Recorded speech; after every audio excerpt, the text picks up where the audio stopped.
From the centre of World Championship rallying lies New Zealand. A country of only 3 million people and without a motor manufacturing industry of its own, it nevertheless plays host to one of the qualifying rounds in the World Championship Series.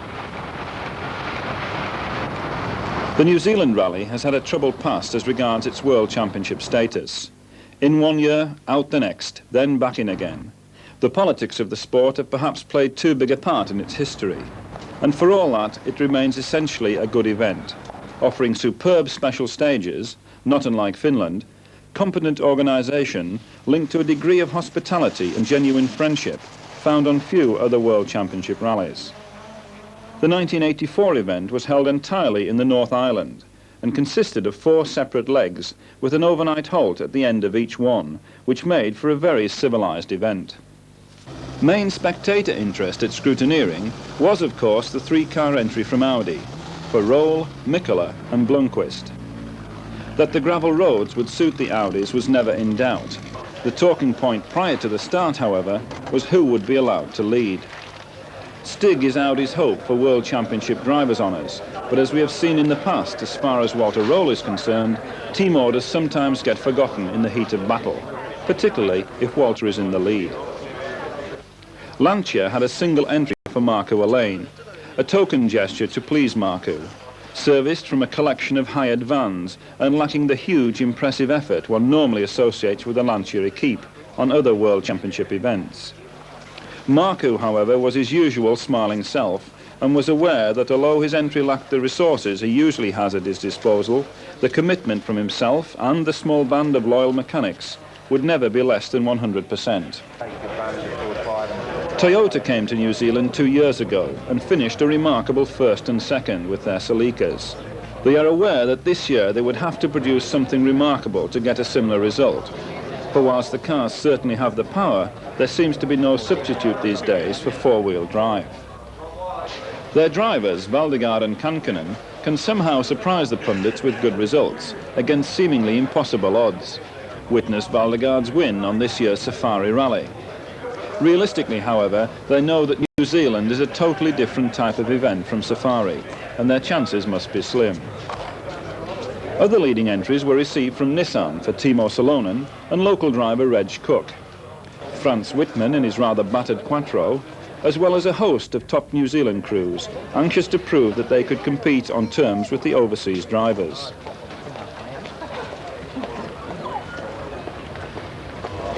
Whilst New Zealand only has a population of 3 million, most of them, it seems, are motorsport enthusiasts, and crowds gathered at every junction and every service halt to watch the rally. Roll is first into view and is setting a blistering pace despite having only 2-wheel drive, due to problems on stage 1, when a brake caliper broke, jamming a rear wheel and damaging the differential. Valdegaard is putting the power down to good effect in the Celica Turbo, but like Roll, had puncture problems on stage 1. Blomqvist is settling in well, with no problems so far, and although not setting fastest stage times, is still only seconds behind rally leader Roll. The third team Audi of Mikkola had also fallen foul of the puncture-provoking rocks on stage 1. He collected 2 flats and dropped over 20 seconds to teammate Roll. Salonen in the Nissan 240 RS can always be expected to entertain the crowds, but is realistic enough to know his chances of overall honours are slim. Marco Alain in the lone 037 Lancia gets awfully close to the bridge in his efforts to keep in touch with the Audis, and indeed is to set 3 fastest times during the day, albeit on the shorter, twistier stages.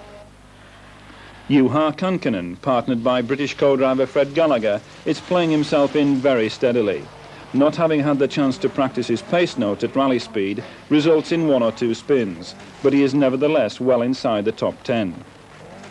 Local crews Reg Cook in the Nissan 240 RS, Malcolm Stewart in the RS 1800 and Neil Alport in another RS 1800 battle it out for top local honours, with Cook and Alport exchanging odd seconds and Stewart a distant third.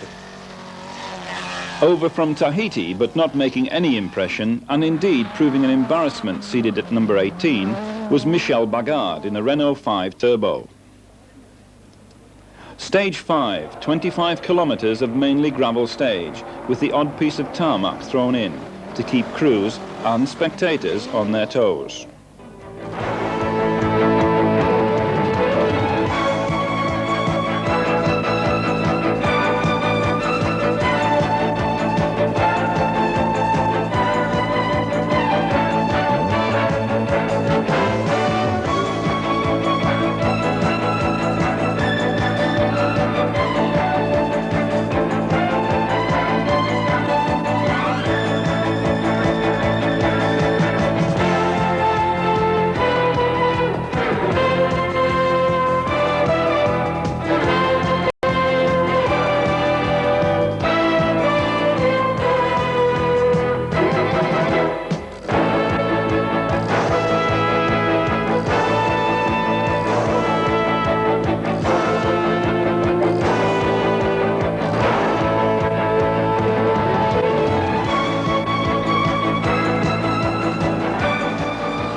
Special Stage 7. Roll is yet again quickest, making his tally of fastest stage times 5, to hold the lead. Behind him in second place, Mikkola, who has had one fastest stage time to his credit. Blomqvist completes the trio of Quattros with a remarkably steady and trouble-free run. Holding fourth place at this point, Alain, with one fastest score on the fourth stage. Valdegaard is pacing himself well, albeit well over a minute behind Alain. He has a similar amount of time over teammate Kankkunen. Behind the Toyotas are the Nissans of Salonen and Cook. Salonen reveling in the fast-flowing stages, which suits his sideways style of driving. Stewart and Alport continue to battle it out, with Alport slowly pulling ahead.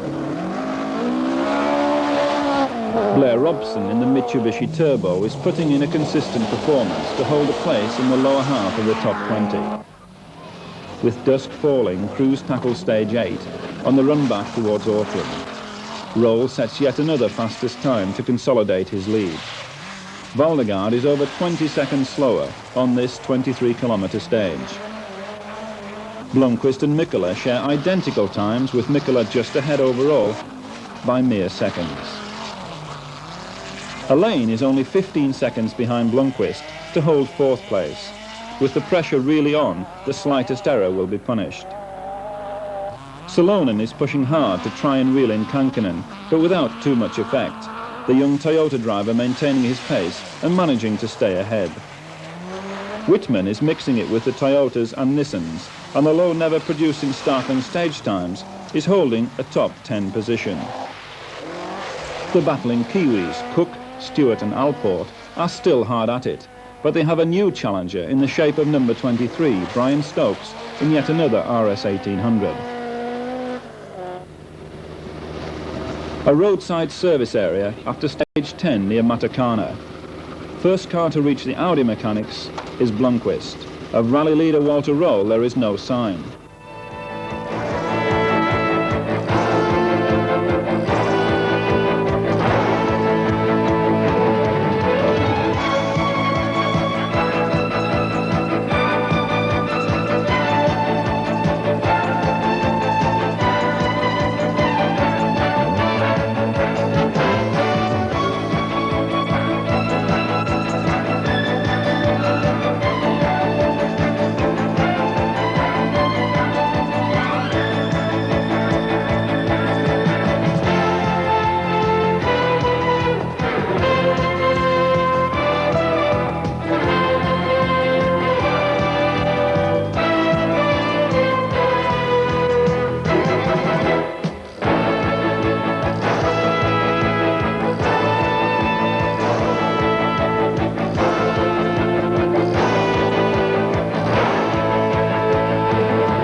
Stage 25 is narrow and twisty, with an air almost of a tropical jungle, as crews thread their way through the dense vegetation.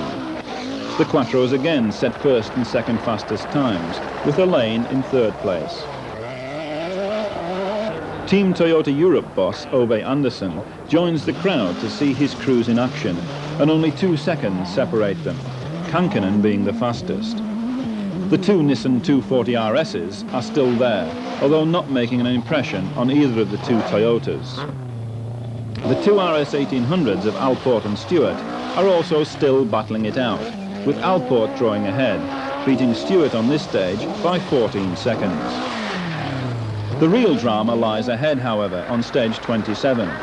Mikkola, pushing Blomqvist hard, had closed the gap to 1 second. Then Blomqvist fought back to take 5 seconds back off him. On stage 27 it all came to naught when Mikkola clipped the inside of a bend and had a slow roll, putting the Quattro onto its roof. Fortunately, the Audi support helicopter is hovering overhead, and willing hands soon have it back onto its wheels again. The problems don't end there. A small fire starts after oil has been sprayed onto the turbo. The resultant time loss drops Hannu 1 place to lie 8 minutes behind Elaine.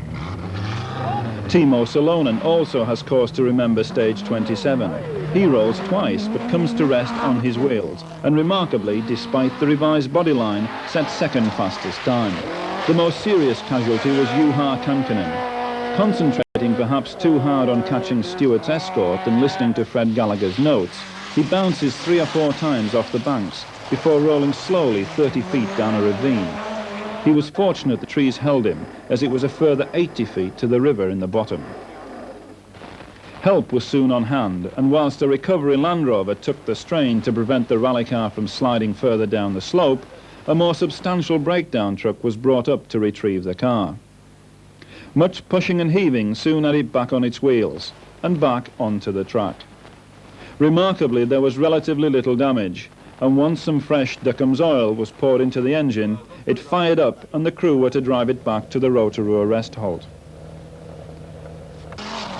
There only remains a further 5 stages south of Rotorua before the overnight halt and the final day of the rally. For the remaining Toyota of Valdegard, a niggling electrical problem had to be rectified. Every time the spotlights are flicked on, all the lights go out. As the Toyota mechanics swarm over the car, they soon have things sorted. Perhaps a question of many hands make light work. Bjorn had earlier lost over 10 minutes on the infamous stage 27, replacing a fuel injection pipe, and he was now behind Salonen. The leaderboard shows Stig with a healthy lead. Marco too looks to have a secure second place. There is little hope that Valdegard will catch Salonen, nor indeed, barring problems, that any of the other placings will alter. Possum Bourne has now moved into 8th spot with the Group A Subaru, and Blair Robson makes his first appearance in the top 10. The final day, and competitors have to tackle the only Ford on the rally on stage 39. Blomqvist takes no chances as he eases through the water splash, much to the disappointment of the spectators, who include the local school, given the day off just to watch the rally. Fortunately, the other crews aren't so timid.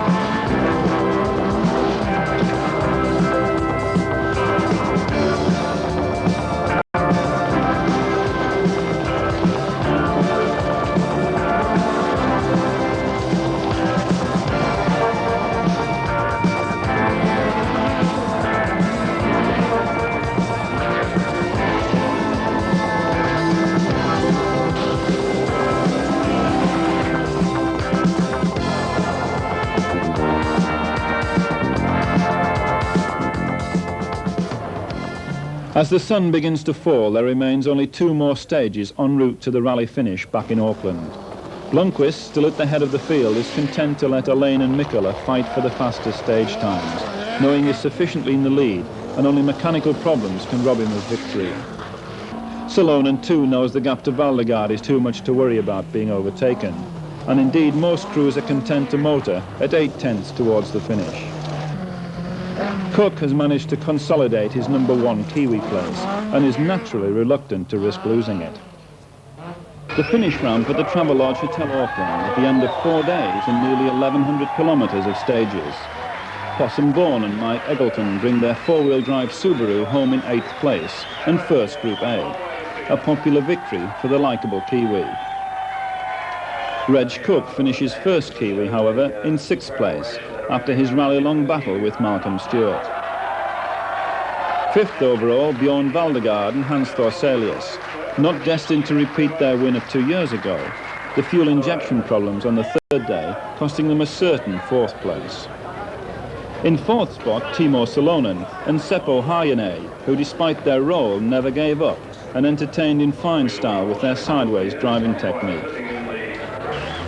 3rd overall, Hannu Mikkola and Arne Hertz, who also never gave up hope right to the end that they could catch Marco Allain. Unfortunately, their roll and subsequent fire on stage 27 cost them too much time to make up. 2nd overall, a delighted Marco Allain, partnered by Ilkka Kivimäki. Their Lancia 037 ran faultlessly throughout the event.